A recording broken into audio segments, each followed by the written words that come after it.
Right. Purushottama Reddy గారు చెప్పండి, నిజంగానే నిన్న భారీ ఎత్తున జరిగినట్లున్నాయి. వీళ్ళు పోటీగా ఏదో గొడ్డలు వేటేస్తున్నారని చెప్తున్నారు. 4.5 లక్షల మంది మీద వేటు వేసినట్లా 16,000 మంది వేటు వేసిన 16,000 మందిలో కొందరు అర్హులు కూడా ఉండొచ్చు. కానీ పేరు నాని గారు స్పెసిఫిక్గా చెబుతున్నారు, ఎస్ ఇది యువగళం బ్యాచ్కి ఇవ్వటానికే దొడ్డిదారిని చేశారని. రెండోది బ్రిడ్జ్ ఆట. సో ఈ ఓవరాల్గా నిన్న జరిగిన ఆందోళన కానీ చంద్రబాబు గారు కూడా ఏం జరగలేదని నిన్న వాదిస్తున్నారు. సో దీని మీద మీ అభిప్రాయం ఏంటి? కొమ్మినేని గారు, నిన్న వైఎస్ఆర్ కాంగ్రెస్ పార్టీ జగన్మోహన్ రెడ్డి గారి పిలుపు మేరకు రాష్ట్రంలో అన్ని జిల్లా కేంద్రాల్లో ఆందోళనలు జరిగినాయి. నేను ఈరోజు నర్సరావుపేటలోనే ఉన్నాను. ఇక్కడ కోపిరెడ్డి శ్రీనివాసరెడ్డి గారు కానీ పెన్నెల రామకృష్ణారెడ్డి గారి నాయకత్వంలో భారీ ర్యాలీ జరిగింది. అసలు రాష్ట్రంతో అట్లే జరుగుండొచ్చు, బాగా జరిగింది. ఎందుకు జరిగింది? ఒక నమ్మకం, అనుమానంతో కూడిన నమ్మకం వస్తుంది. కారణం ఏంటంటే 2 ఆరోపణలు కదా. ఒకటి, స్పోర్ట్స్ కోటా దుర్వినియోగం కావడం. 2, నవీన్ అనే అతను ఈ నిర్వహణ కీలక పాత్ర వహిస్తున్నటువంటి డిపార్ట్మెంట్ లో అవుట్ సోర్సింగ్ ఎంప్లాయీగా ఉండడం, అతనికి టాప్ ర్యాంక్ రావడం. ఆ రెండు సబ్జెక్టులో టాప్ ర్యాంక్, ఒకటి టాప్ 1, ఇంకోటి టాప్ 6, టాప్ 10 లో రావడం, వారికి ఉద్యోగం ఇవ్వకుండా ఆపెట్టడం. ఇది అనుమానాలు పెంచేది. ప్రభుత్వం ఇస్తున్నటువంటి ఆన్సర్లు మరింత అనుమానాలు పెంచుతా ఉంది. ఉదాహరణ, నవీన్ వ్యవహారం చూడండి. నవీన్ అనే అతను ఎన్ఓసి ఇవ్వలేదు, ఇవ్వకుండా రాశారు కాబట్టి మేము ఆపెట్టాము అన్నారు. అంటే ఆయన రాశాడు, ఎన్ఓసి ఇవ్వకుండా రాసినాడు. మళ్ళీ ఎందుకు ఆపారు మీరు? ఎందుకు ఆపినారంటే అనుమానం వస్తా ఉంది. ఇప్పుడు పరీక్ష నిర్వహించే వ్యవహారం నడుస్తున్న డిపార్ట్మెంట్ లో ఒక కీలక వ్యక్తి కూడా టాప్ ర్యాంక్ వచ్చిందంటే, ఎన్ఓసి లేదంటే నిబంధనలకు వ్యతిరేకం ఒప్పుకుంటా, కానీ టాప్ ర్యాంక్ వచ్చిందంటే సంథింగ్ ఈజ్ రాంగ్ అనే దాన్ని ప్రభుత్వం ఒప్పుకున్నట్టే కదా. కానీ దీని వైపున ఒక శాఖాపరమైన దర్యాప్తు జరిగి ఎక్కడన్నా అనుమానించడానికి, సీరియస్ అలిగేషన్ ఉన్నాయని చూడాల్సిన మినిమం రెస్పాన్సిబిలిటీ ప్రభుత్వానికి ఉంది కదా. అతను ఎన్ఓసి ఇవ్వలేదంటేనే, ఎన్ఓసి ఇవ్వడం అనేది సహజం, కానీ ఎన్ఓసి ఇవ్వకుండా రాశాడంటే అతను డిపార్ట్మెంట్ ని మోసం చేసినట్టు లెక్క. డిపార్ట్మెంట్ మోసం చేసి ఎన్ఓసి ఇవ్వకుండా రాసినాడంటే ఏదైనా మాల్ ప్రాక్టీస్ పాల్పడ్డా అన్న అనుమానానికి బలపడుతుంది కదా. అప్పుడు ప్రభుత్వం ఏం చేయాలి? ఫర్దర్ విచారణకి వెళ్ళాలి. విచారణకి వెళ్ళి ఇంకేమైనా మరీ సీరియస్ విచారణ చేసి అవసరం రద్దు చేయాల్సిన నిర్ణయం తీసుకోవాలా. మొన్న నీట్ పరీక్ష 22 లక్షల మంది విద్యార్థులు బాధపడ్డారు రద్దు చేసిన దానికి. వెంటనే ప్రభుత్వం రద్దు చేసింది, సీరియస్ విచారణలోకి వెళ్తా ఉంది, యాక్షన్ లోకి వెళ్తా ఉంది. మీరు రద్దు చేయమని చెప్పను. నవీన్ వ్యవహారంలో మీ స్టాండ్ ఏంటి? మేము ఒకసారి ఏమో ఎన్ఓసి లేదంటారు, ఇంకో చోట ఏమంటున్నారు అధికారి, మేము ఆయన ఈ స్క్రూట్నీకి రాలేదంటాడు. స్క్రూట్నీకి రాలేదంటే అలౌ చేస్తారా? స్క్రూట్నీకి వస్తే ఎన్ఓసి ఇవ్వకుండా? అంటే ఏదో అతని వైపు నుంచి అనుమానాలకు తావిస్తోంది. టాప్ ర్యాంక్స్ వస్తున్నాడు, తెలుగులో టాప్ 6 వస్తా ఉంది, సోషల్లో టాప్ 1 వస్తా ఉంది. కానీ అతనే ఇన్వాల్వ్ అయినాడా? ఇంకా చాలా మందికి అతను ఏమన్నా మాల్ ప్రాక్టీస్ పాల్పడితే ఎక్కువ మంది దాని ద్వారా ఉద్యోగులు వస్తే నిజమైన అర్హులకి నష్టపోతుంది. 22 లక్షల మంది విద్యార్థులు రాసినా కూడా నీట్ ఎందుకు కేంద్రం రద్దు చేసిందంటే కొన్ని చోట్ల జరిగిన మాల్ ప్రాక్టీస్ వల్ల వాళ్ళకి ర్యాంకులు వచ్చేస్తే అర్హులైన వాళ్ళు పోతారనే కదా. కాబట్టి ఖచ్చితంగా ఇది చాలా అభ్యంతరకరం. నవీన్ వ్యవహారంలో మీరు స్పష్టమైన లైన్ తీసుకోకపోతే ప్రజలకు అనుమానం వస్తుంది. ఆ అనుమానమే ఆందోళనకి వైసీపీ పిలుపుకి ఎక్కువ మంది ఇన్వాల్వ్ అవుతున్నారు. రెండోది స్పోర్ట్స్ కోటా. కొమ్మినేని గారు, నేను కూడా విద్యార్థి రాజకీయ సంఘాల్లో ఉన్నప్పుడు యూనివర్సిటీలో అడ్మిషన్ అన్ని స్పోర్ట్స్ కోటా చుట్టూనే వివాదం నడుస్తూ ఉంటుంది. ప్రభుత్వం చాలా షార్ప్ గా ఉండాలి. ఇప్పుడు స్పోర్ట్స్ కోటాకి సంబంధించి ఎక్కడన్నా తప్పు జరిగి, ఇప్పుడు బ్రిడ్జ్ కోర్స్ పేరుతో ఏదో బ్రిడ్జ్ పేరుతో చేశారని నాని గారు అన్నారు. ఈ ఆరోపణలు స్పెసిఫిక్ గా వచ్చినప్పుడు డిపార్ట్మెంటల్ ఎంక్వైరీ జరగాలి కదా. నిజంగా ఇప్పుడు స్పోర్ట్స్ కోటా ద్వారా పొందిన ఎవరైతే పొందారో, నేను కూడా యూనివర్సిటీలో చూశాను, ఎగ్జామ్ రాస్తారు, ఎస్వి సెట్ కానీ రాస్తారు, రాసిన దాంట్లో మార్కులతో సంబంధం లేకుండా స్పోర్ట్స్ వాళ్ళు వస్తారు. అసలు ఎగ్జామ్ రాయకుండా, అప్లై చేయకుండా అది ఎట్లా సాధ్యం కాదు. ఇది కొత్త వాదనగా ఉంది. కాబట్టి ప్రభుత్వం స్పోర్ట్స్ కోటా మీద వచ్చిన ఆరోపణల పైన నిగ్గు తేల్చాలి, శాఖాపరమైన దర్యాప్తు చేయాలి, నిజాలు బయటికి చెప్పాలి. ఇప్పుడు రాజశేఖర రెడ్డి గారు ముఖ్యమంత్రి ఉన్నప్పుడు ఎన్ని ఎంక్వైరీలు కొమ్మినేని గారు, హౌస్ కమిటీలు, ముఖ్యంగా జల యజ్ఞం పైన ఏది వచ్చినా ఇమీడియట్ గా విచారణకు ఆదేశించారు. అలా ఆదేశించడం వల్ల ప్రజలకు ఒక విశ్వాసం వస్తుంది, ఏం జరగలేదు, జరిగిన చర్య తీసుకుంటారని. ఆ విశ్వాసాన్ని కలిగించాలి కదా. డిఎస్సి ఎగ్జామ్ సంబంధించి మీరు కలిగించకపోగా అక్కడ గొడవల పార్టీ సంబంధం ఏముంది? ఇప్పుడు మీరు విచారణలో స్పోర్ట్స్ కోటా పైన స్పష్టత చేయండి, నవీన్ వ్యవహారాలు స్పష్టత చేయండి, అవసరం శాఖ దర్యాప్తు చేయండి, ఏమి జరగలేదని తేల్చండి, జరుగుంటే యాక్షన్ తీసుకోండి. ఇవేమి చేయకుండా వైసీపీ పార్టీకి ఒక ముద్ర వేసేసి చేస్తామంటే ప్రజలు అందుకే ఎక్కువ మంది పాల్గొన్నారు. నిజానికి నాకు తెలిసి వెంకటరెడ్డి గారు తెలుసు అనుకుంటారు, 1-2 రోజుల క్రితం పిలిపించారు. మరోవైపు రేపటి నుంచి వాళ్ళకి 4వ తేదీ నుంచి ఎన్నిపోటు దినం ఏదో ప్రోగ్రామ్స్ భారీ ఎత్తున నడుస్తాం. ఇంత ప్రోగ్రామ్ లో కూడా ఇంత ఇచ్చారంటే దాని సీరియస్నెస్ పార్టీ గుర్తించింది, ప్రజలు కూడా ఇన్వాల్వ్ అయినారు, కాబట్టి చేయగలిగినారు. Okay, right.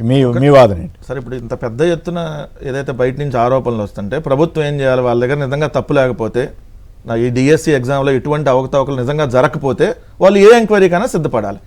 హైకోర్టు సిట్టింగ్ జడ్జితోనో లేదంటే సిబిఐ ఎంక్వైరీకి మేము సిద్ధము సో అని చెప్పి ఎందుకు వీళ్ళు ప్రకటించట్లేదు?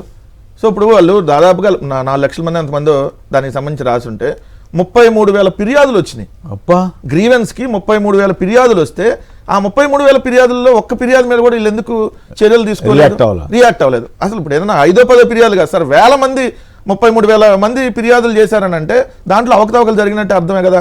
2 విద్యాశాఖ మంత్రిగా నారా లోకేష్ వచ్చిన తర్వాత ఒక డిఎస్సిలోనే కాదండి అక్రమాలు. ఇక్కడ మీరు చూస్తే చూడండి, యూట్యూబ్లో 10th ప్రశ్నాపత్రాలు లీకు, ఏదైతే 10వ తరగతి అర్ధ సంవత్సరం పరీక్షలకు సంబంధించి ఎప్పుడు ఇది 17/12/2024, ఏదైతే వైఎస్ఆర్ జిల్లాలో 10th లెక్కల పేపర్ లీకు 27/3/2025. అదేవిధంగా ఇక్కడ చూస్తే PG question paper leak Rayalaseema యూనివర్సిటీకి సంబంధించిన దాంట్లో ఏదైతే ఘటన 5/4/2026 చేత్తో రాసి ప్రశ్నాపత్రాలు ఇచ్చారు.